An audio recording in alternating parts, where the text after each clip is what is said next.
Chapter 4. The Dead and the Countess republished from the Den Smart set. It was an old cemetery, and they had been long dead.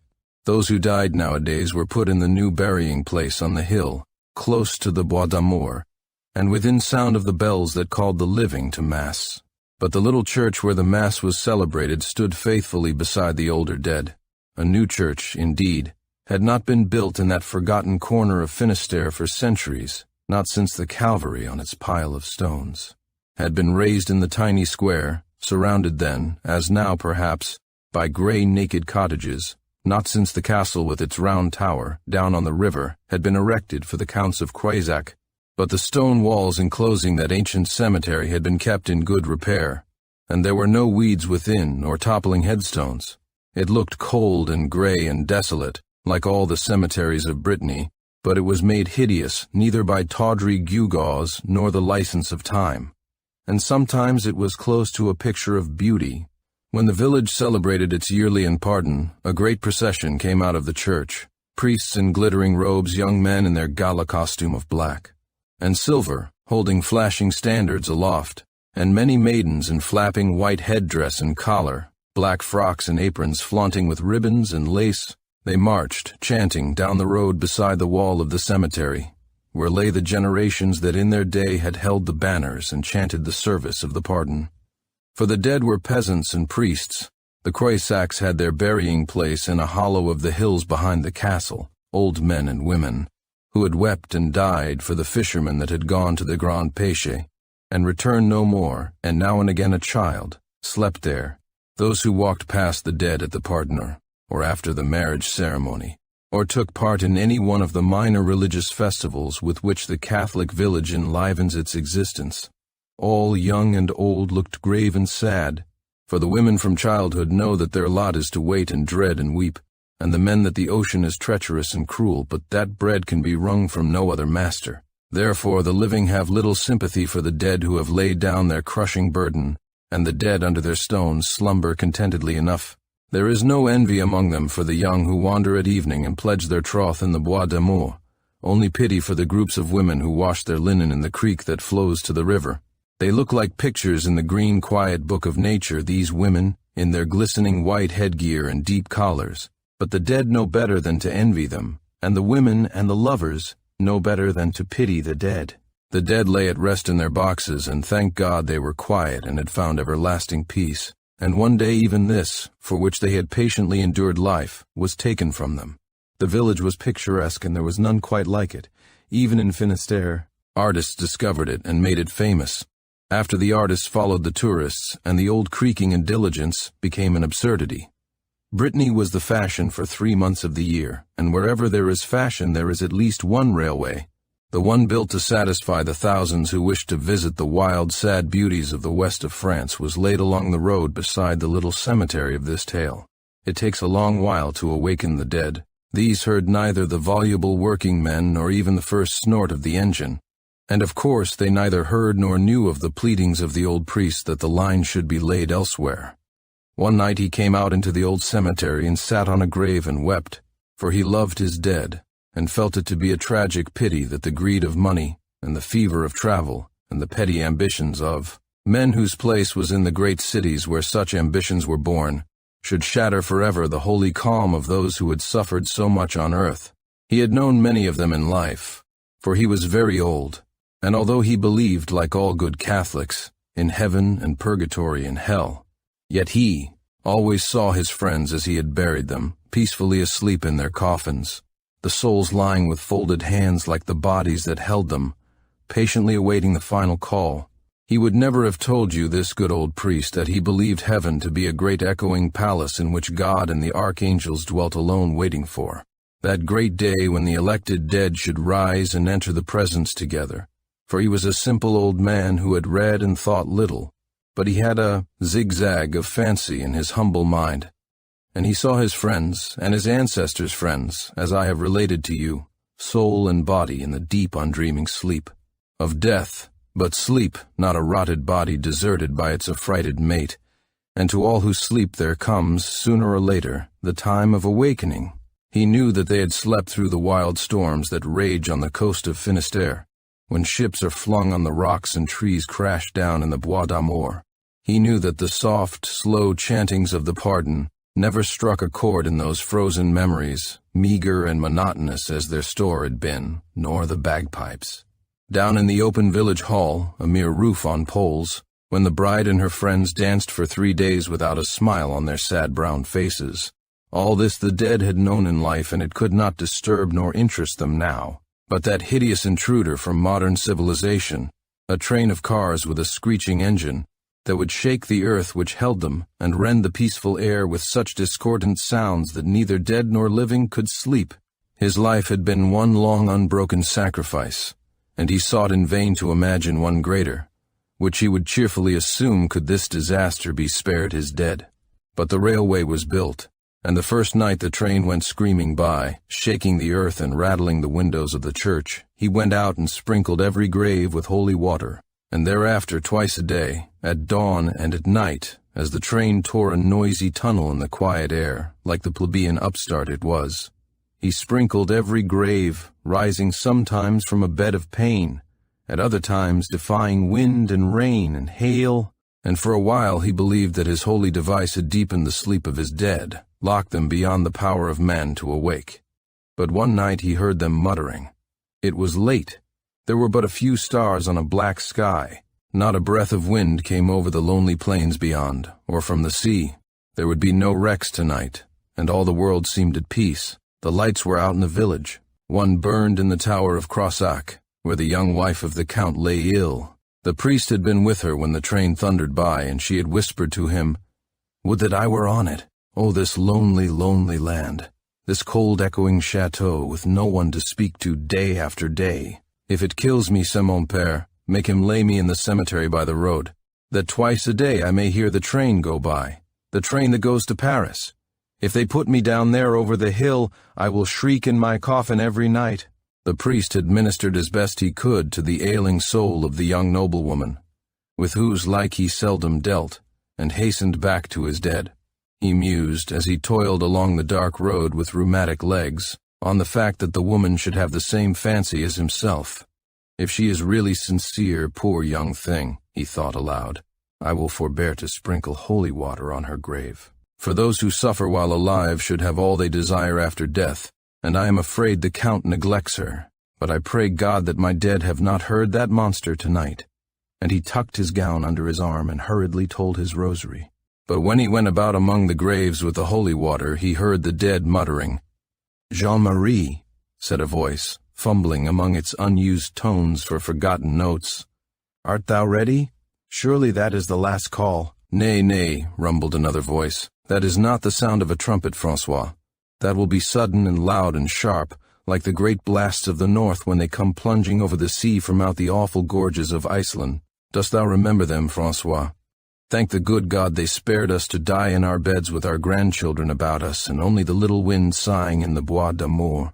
Ah, the poor comrades that died in their manhood, that went to the Grande Pêche, once too often. Dost thou remember when the great wave curled round Ignace like his poor wife's arms, and we saw him no more? We clasped each other's hands, for we believed that we should follow, but we lived and went again and again to the Grande Pêche, and died in our beds. Grace à Dieu, why dost thou think of that now? Here in the grave where it matters not, even to the living. I know not, but it was of that night when Ignace went down that I thought as the living breath went out of me. Of what didst thou think as thou layest dying? Of the money I owed to Dominique and could not pay. I sought to ask my son to pay it, but death had come suddenly, and I could not speak. God knows how they treat my name today in the village of St. Hilaire. Thou art forgotten, murmured another voice.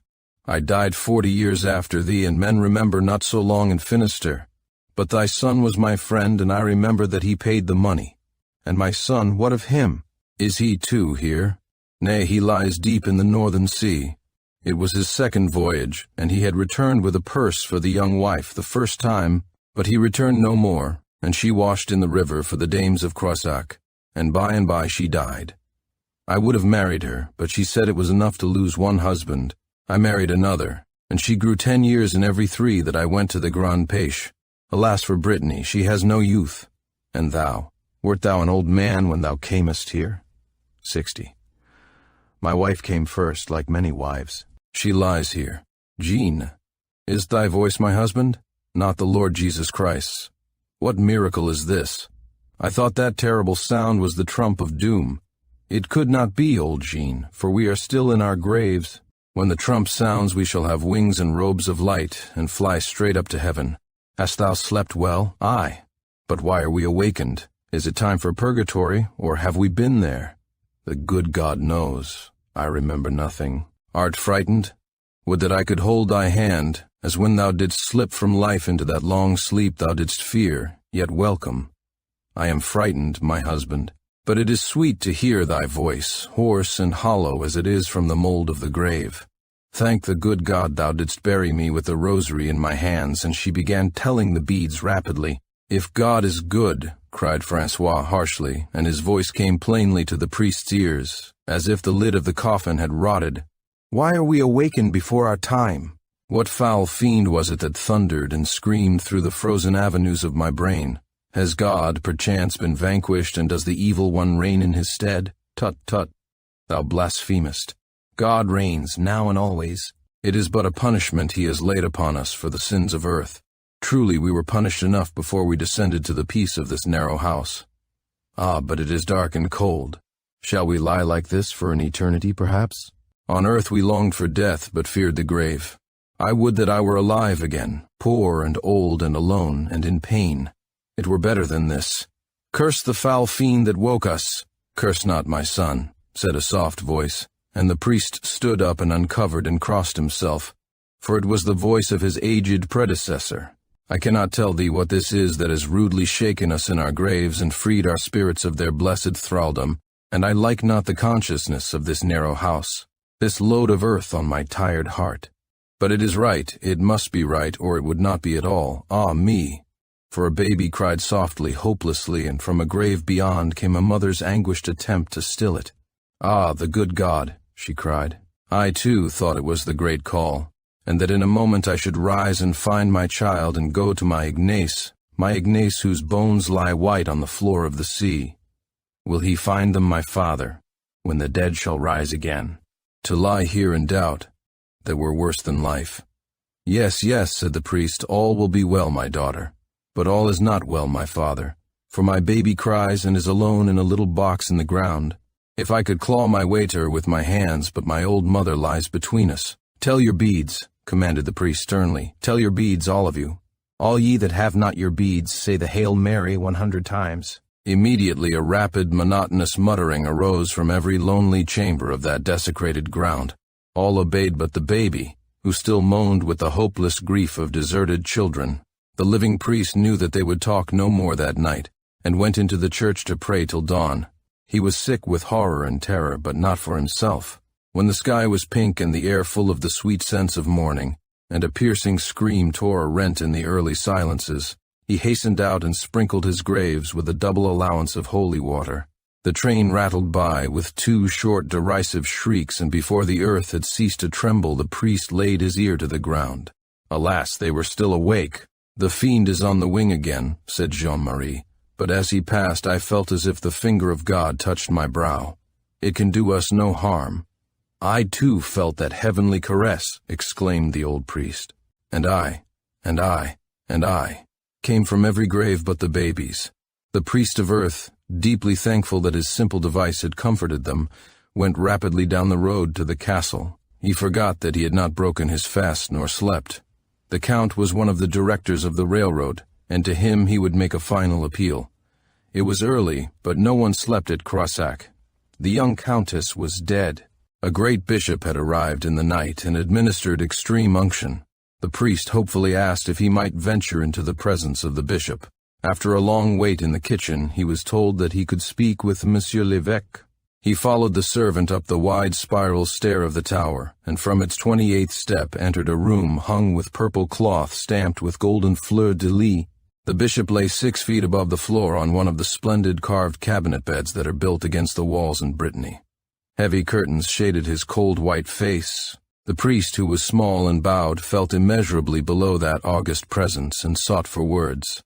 "What is it, my son?" asked the bishop in his cold, weary voice. "Is the matter so pressing? I am very tired." Brokenly, nervously, the priest told his story, and as he strove to convey the tragedy of the tormented dead, he not only felt the poverty of his expression, for he was little used to narrative, but the torturing thought assailed him that what he said sounded wild and unnatural, real as it was to him. But he was not prepared for its effect on the bishop. He was standing in the middle of the room, whose gloom was softened and gilded by the waxen lights of a huge candelabra. His eyes, which had wandered unseeingly from one massive piece of carved furniture to another, suddenly lit on the bed, and he stopped abruptly, his tongue rolling out. The bishop was sitting up, livid with wrath. "And this was thy matter of life and death, thou prating madman," he thundered. "For this string of foolish lies I am kept from my rest, as if I were another old lunatic like thyself. Thou art not fit to be a priest and have the care of souls. Tomorrow—" But the priest had fled, wringing his hands. As he stumbled down the winding stair, he ran straight into the arms of the Count. Monsieur de Quassac had just closed the door behind him. He opened it, and leading the priest into the room, pointed to his dead countess, who lay high up against the wall, her hands clasped, unmindful forevermore of the 6 feet of carved cupids and lilies that upheld her. On high pedestals at head and foot of her magnificent couch the pale flames rose from tarnished golden candlesticks. The blue hangings of the room, with their white fleur-de-lis, were faded, like the rugs on the old dim floor, for the splendor of the Croissacs had departed with the Bourbons. The Count lived in the old chateau because he must, but he reflected bitterly tonight that if he had made the mistake of bringing a young girl to it, there were several things he might have done to save her from despair and death. "Pray for her," he said to the priest, "and you will bury her in the old cemetery." It was her last request. He went out and the priest sank on his knees and mumbled his prayers for the dead, but his eyes wandered to the high narrow windows through which the Countess had stared for hours and days, stared at the fishermen sailing north for the Grand Pêche, followed along the shore of the river by wives and mothers until their boats were caught in the great waves of the ocean beyond, often at naught more animate than the dark flood, the wooded banks, the ruins, the rain driving like needles through the water.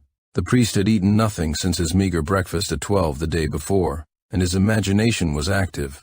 He wondered if the soul up there rejoiced in the death of the beautiful restless body, the passionate brooding mind. He could not see her face from where he knelt, only the waxen hands clasping a crucifix. He wondered if the face were peaceful in death, or peevish and angry, as when he had seen it last.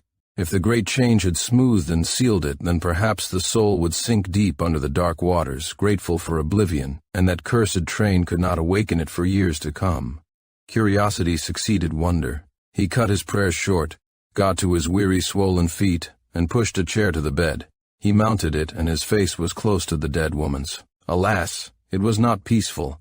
It was stamped with the tragedy of a bitter renunciation. After all, she had been young, and at the last had died unwillingly. There was still a fierce tenseness about the nostrils, and her upper lip was curled as if her last word had been an imprecation. But she was very beautiful, despite the emaciation of her features. Her black hair nearly covered the bed, and her lashes looked too heavy for the sunken cheeks. "Pauvre petite," thought the priest. "No, she will not rest, nor would she wish to. I will not sprinkle holy water on her grave. It is wondrous that monster can give comfort to anyone, but if he can, so be it." He went into the little oratory adjoining the bedroom and prayed more fervently. But when the watchers came an hour later, they found him in a stupor, huddled at the foot of the altar. When he awoke, he was in his own bed in his little house beside the church. But it was 4 days before they would let him rise to go about his duties, and by that time the Countess was in her grave. The old housekeeper left him to take care of himself. He waited eagerly for the night. It was raining thinly, a gray, quiet rain that blurred the landscape and soaked the ground in the Bois d'Amour. It was wet about the graves, too, but the priest had given little heed to the elements in his long life of crucified self, and as he heard the remote echo of the evening train, he hastened out with his holy water, and had sprinkled every grave but one when the train sped by. Then he knelt and listened eagerly. It was 5 days since he had knelt there last. Perhaps they had sunk again to rest. In a moment he wrung his hands and raised them to heaven.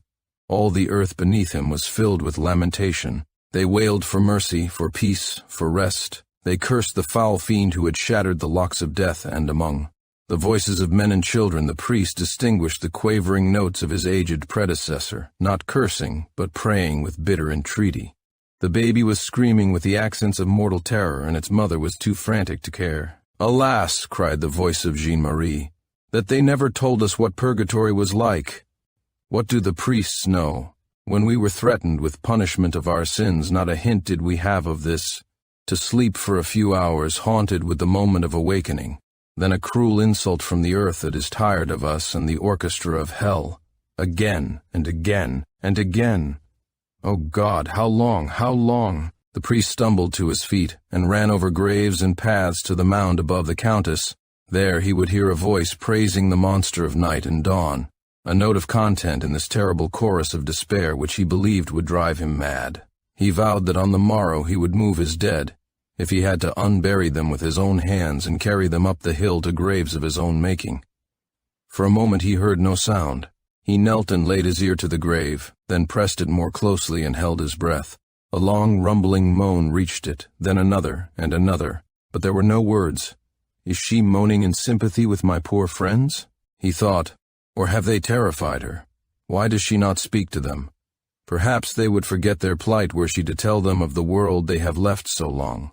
But it was not their world. Perhaps that it is which distresses her, for she will be lonelier here than on earth.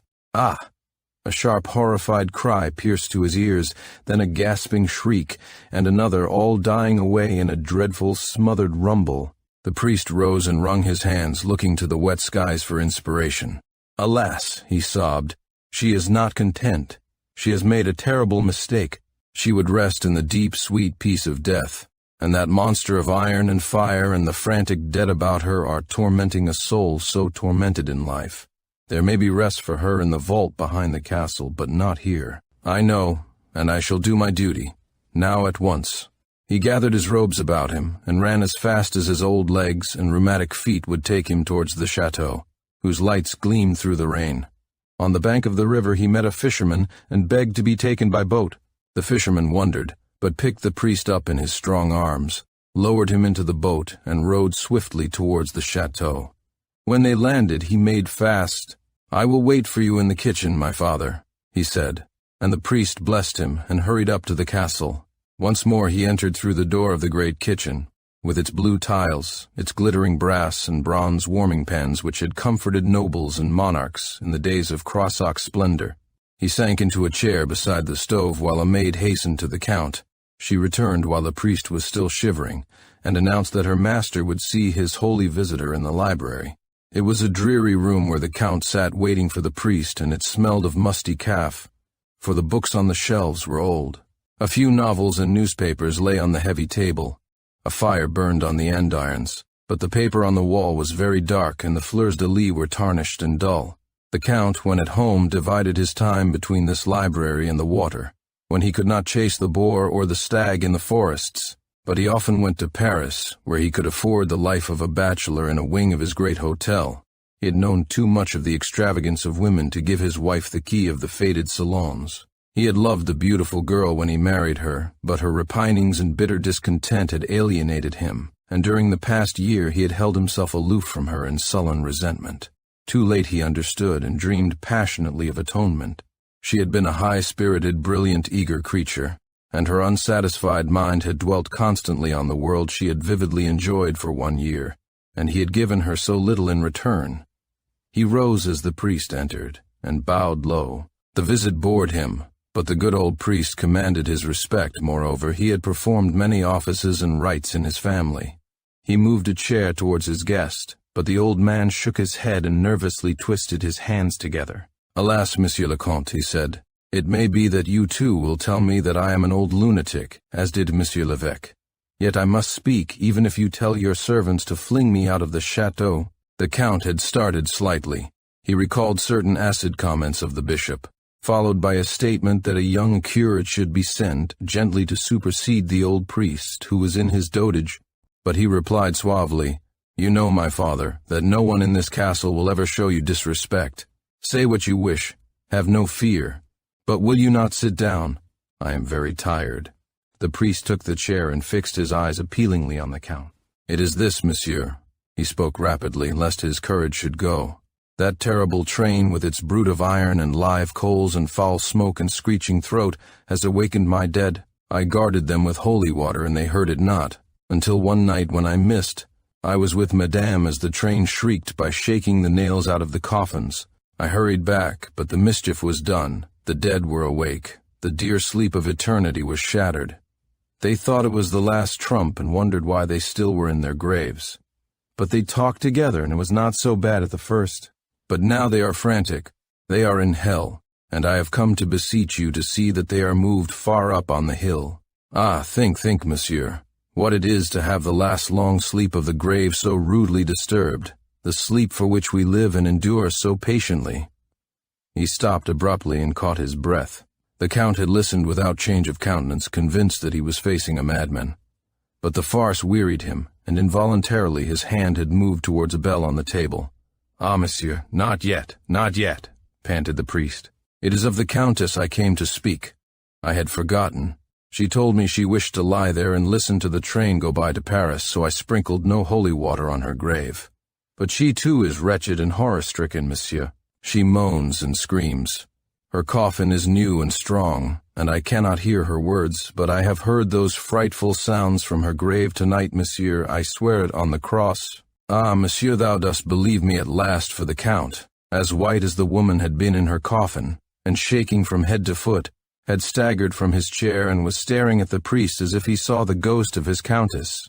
You heard, he gasped. She is not at peace, monsieur. She moans and shrieks in a terrible smothered way, as if a hand were on her mouth. But he had uttered the last of his words. The Count had suddenly recovered himself and dashed from the room. The priest passed his hand across his forehead and sank slowly to the floor. He will see that I spoke the truth, he thought, as he fell asleep, and tomorrow he will intercede for my poor friends. The priest lies high on the hill where no train will ever disturb him, and his old comrades of the violated cemetery are close about him. For the Count and Countess of Crossac, who adore his memory, hasten to give him in death what he most had desired in the last of his life. And with them all things are well, for a man too may be born again, and without descending into the grave. Chapter 5. The greatest good of the greatest number.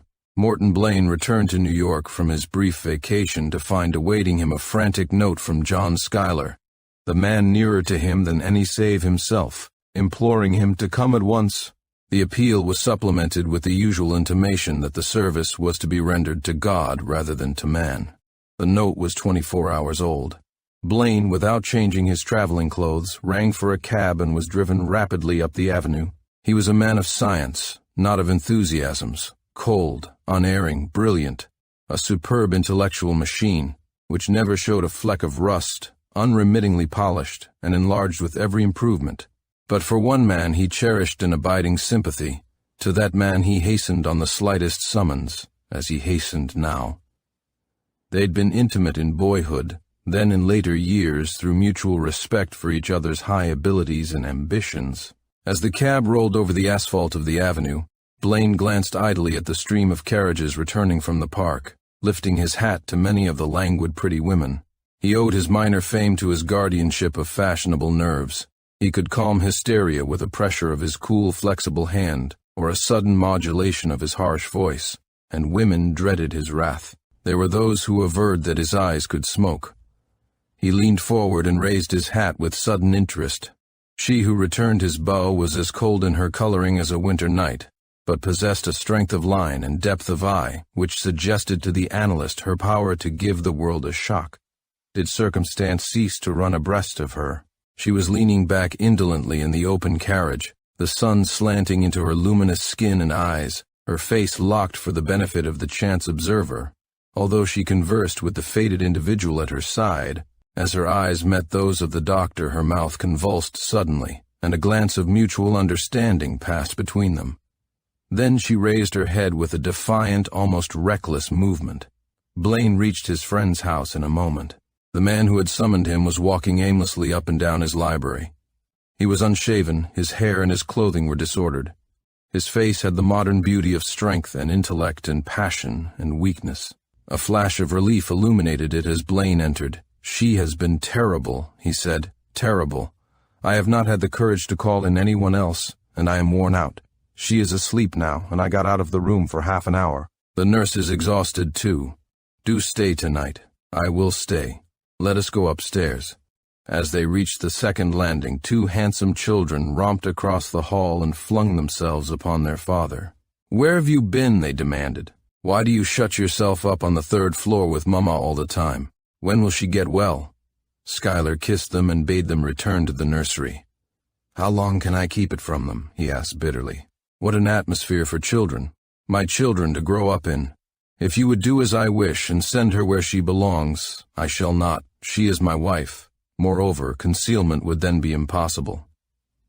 They had reached the third floor. He inserted a key in a door, hesitated a moment, then said abruptly, I saw in a paper that Shinch had returned. Can it be possible? I saw her on the avenue a few moments ago. Was it the doctor's imagination, or did the goaded man at his side flash him a glance of appeal? They entered a room whose doors and windows were muffled. The furniture was solid, too solid to be moved except by muscular arms. There were no mirrors nor breakable articles of any sort. On the bed lay a woman with ragged hair and sunken yellow face, but even in her ruin indefinably elegant. Her parted lips were black and blistered within. Her shapely, skinny hands clutched the quilt with the tenacious suggestion of the eagle, that long-lived, defiant bird. At the bedside sat a vigorous woman, the pallor of fatigue on her face. The creature on the bed opened her eyes. They had once been what are vaguely known as fine eyes, now they looked like blots of ink on parchment. Give me a drink, she said feverishly. Water, water, water, she panted, and her tongue protruded slightly. Her husband turned away, his shoulders twitching. The nurse held a silver goblet to the woman's lips. She drank greedily, then scowled up at the doctor. You missed it, she said. I should be glad, for I hate you, only you give me more relief than they. They are afraid. They tried to fool me, the idiots, but they didn't try it twice. I bit. She laughed and threw her arms above her head. The loose sleeves of her gown fell back and disclosed arms speckled as if from an explosion of gunpowder. Just an ordinary morphine fiend, thought the doctor.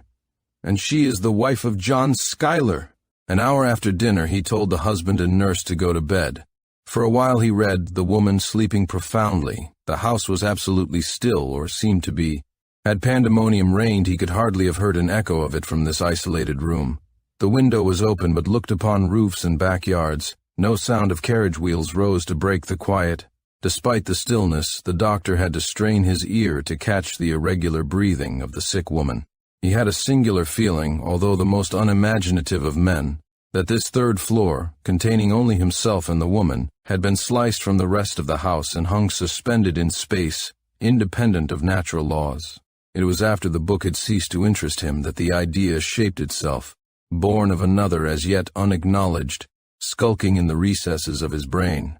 At length he laid aside the book, and going to the bed, looked down upon the woman, coldly, reflectively, exactly as he had often watched the quivering of an animal, dissected alive in the cause of science. Studying this man's face, it was impossible to imagine it agitated by any passion, except thirst for knowledge.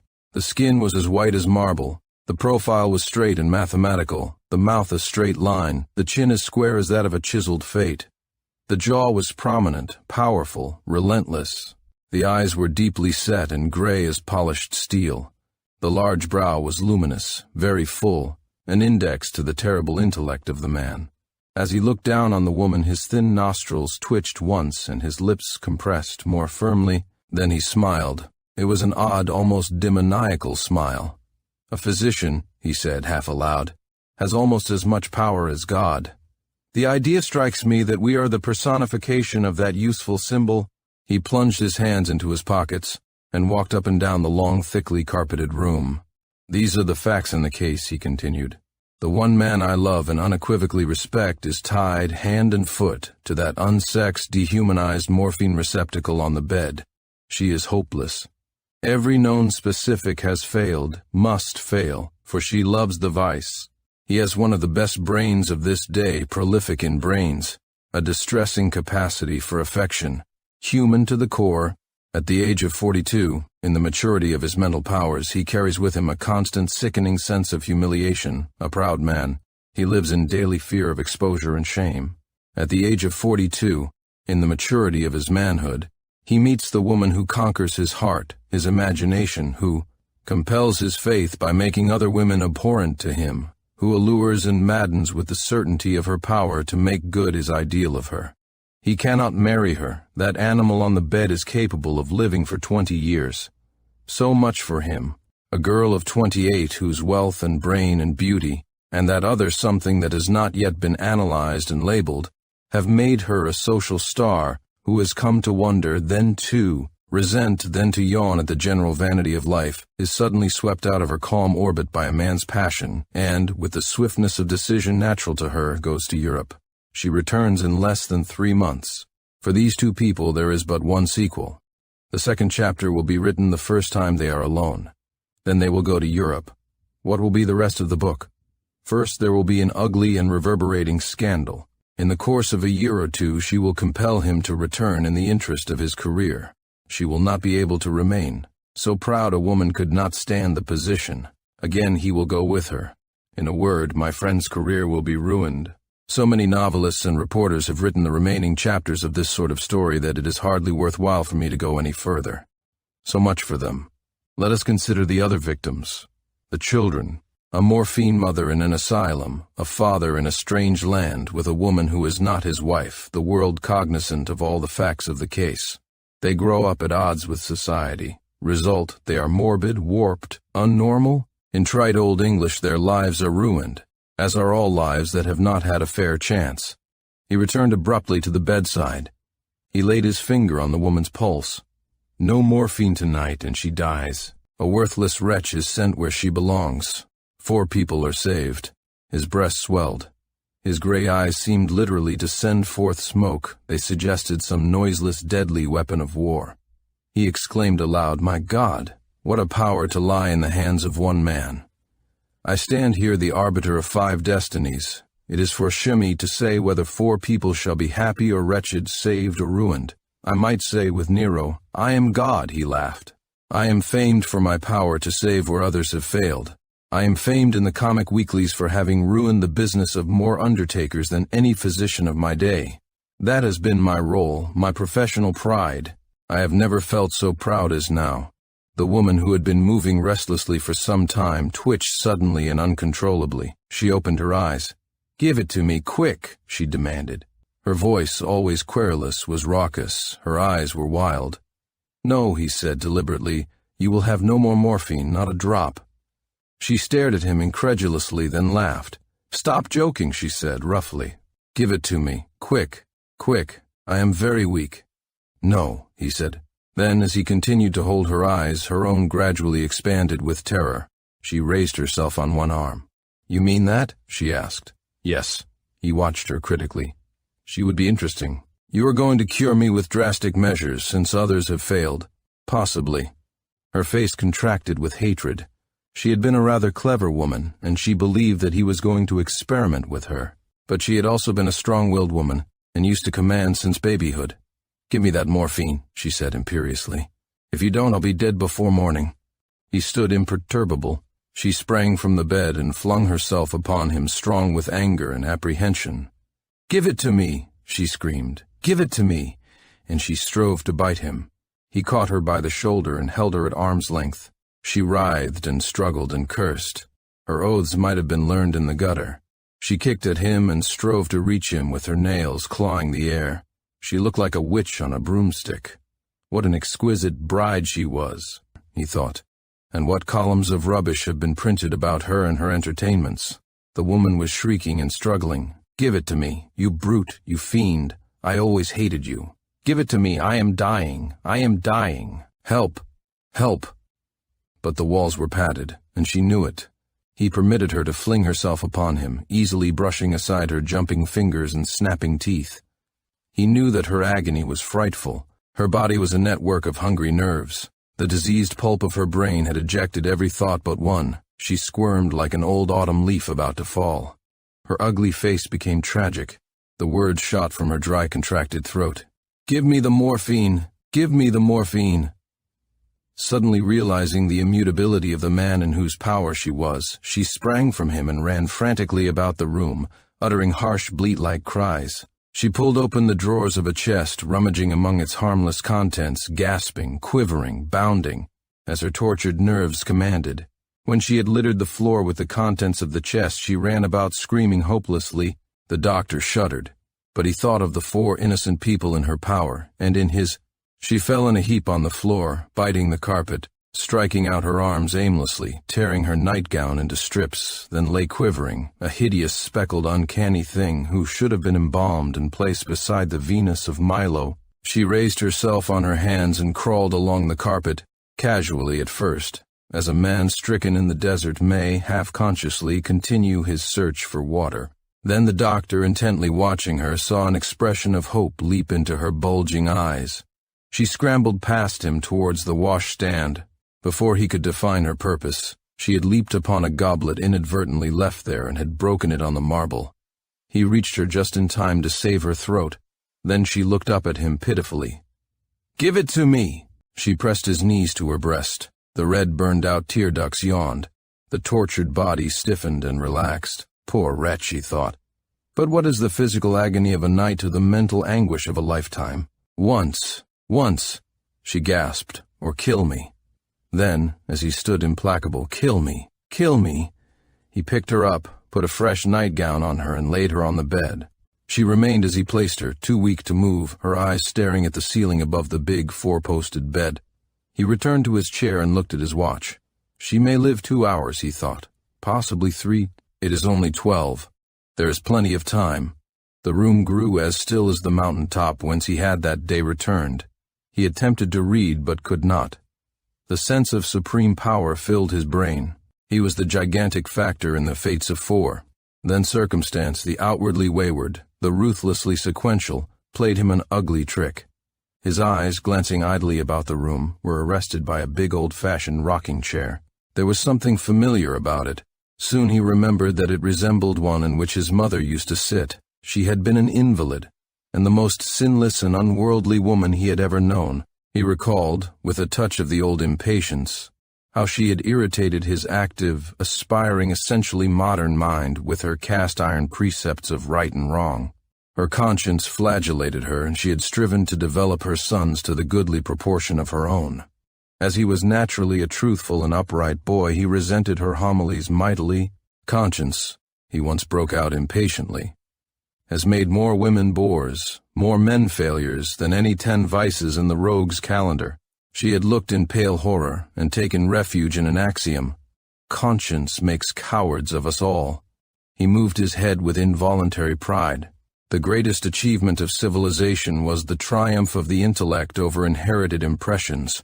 Every normal man was conscientious by instinct, however he might outrage the sturdy little judge clinging tenaciously to his bench in the victim's brain. It was only when the brain grew big with knowledge and the will clasped it with fingers of steel that the little judge was throttled, then cast out.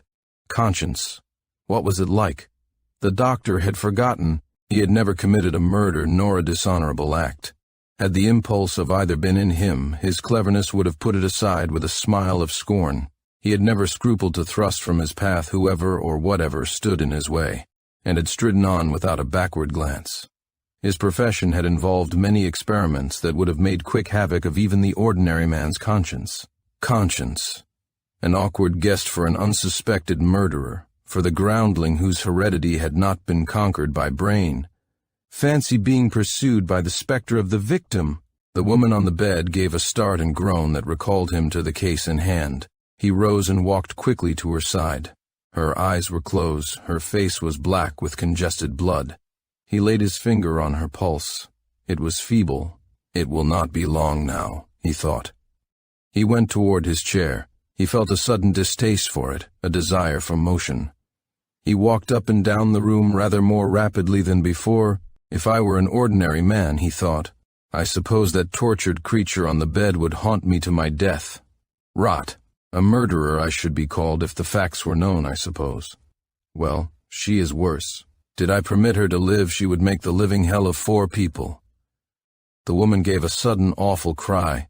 The cry of a lost soul shot into the night of eternity. The stillness had been so absolute, the cry broke that stillness so abruptly and so horridly, that the doctor, strong-brained, strong-nerved as he was, gave a violent start, and the sweat started from his body. "I am a fool," he exclaimed angrily, welcoming the sound of his voice. "But I wish to God it were day and there were noises outside." He strode hurriedly up and down the room, casting furtive glances at the bed. The night was quiet again, but still that cry rang through it and lashed his brain. He recalled the theory that sound never dies. The waves of space had yielded this to him. "Good God," he thought, "am I going to pieces?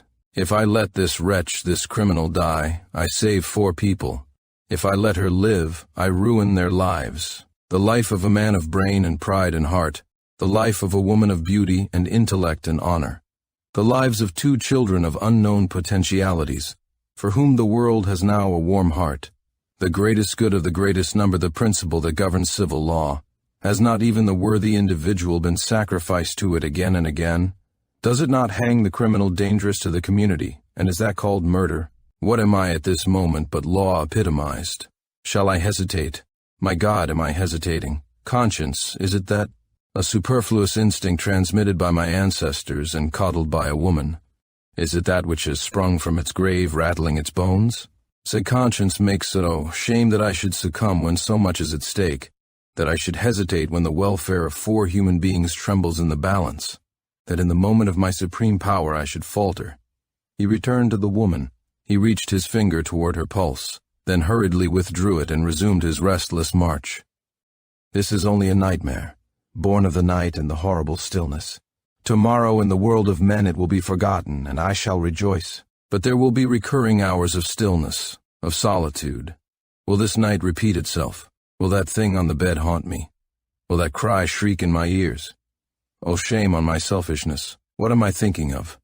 To let that base, degraded wretch exist, that I may live peaceably with my conscience. To let 4 others go to their ruin, that I may escape a few hours of torment, that I should come to this.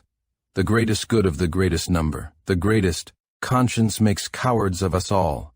To his unutterable self-contempt and terror, he found his will for once powerless to control the work of the generations that had preceded him. His iron jaw worked spasmodically, his gray eyes looked frozen. The marble pallor of his face was suffused with a tinge of green. "I despise myself," he exclaimed, with fierce emphasis. "I loathe myself. I will not yield. They shall be saved, and by me. The greatest night I will maintain my intellectual supremacy. That, if nothing else. She shall die." He halted abruptly. Perhaps she was already dead. Then he could reach the door in a bound and run downstairs and out of the house. To be followed, he ran to the bed. The woman still breathed faintly. Her mouth was twisted into a sardonic, impertinent expression. His hand sought his pocket and brought forth a case. He opened it and stared at the hypodermic syringe. His trembling fingers closed about it and moved toward the woman. Then, with an effort so violent he fancied he could hear his tense muscles creak, he straightened himself and turned his back upon the bed. At the same moment he dropped the instrument to the floor and set his heel upon it.